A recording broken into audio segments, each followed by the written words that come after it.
Село Орал Сузакского района до сих пор полностью не обеспечено питьевой водой. Местные жители самостоятельно вынуждены были вырыть колодец, а кто-то нашел и другой выход. Питьевая вода сейчас не отвечает санитарным нормам, а в зимнее время у жителей и вовсе возникают проблемы с доступом к живительной влаге. По этой причине им приходится привозить воду издалека.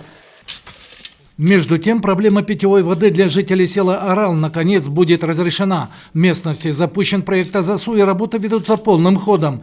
Местные жители оказывают посильную помощь. Мы завершаем работы, вырыли и закапываем траншеи. Мы рады, что в скором времени в село будет проведена питьевая вода. Проект АЗАСУ профинансирован международной организацией. Приобретено 3 километра водопроводных труб. Все остальные работы проделаны силами сельчан. После завершения работ питьевая вода будет подведена к каждому двору.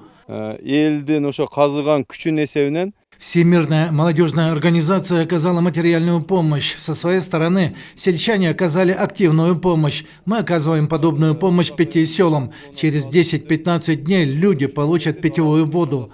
По плану в 2021 году питьевой водой должны быть обеспечены 60% сел. На данном этапе работы ведутся в 34 из них. До конца года 9 селах завершат проект.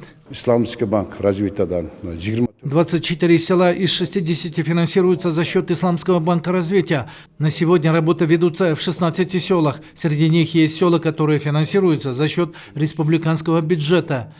Всего в области 441 село. 4 года назад в 179 селах не было водопроводной системы. За последние 2-3 года воду получили жители 20 сел. В течение 5 лет питьевой водой должны быть обеспечены все села региона. Усен Кульбаев, Осмолоном Садырулу, Алмаз Сатарова, Лото 24, Джалабадская область.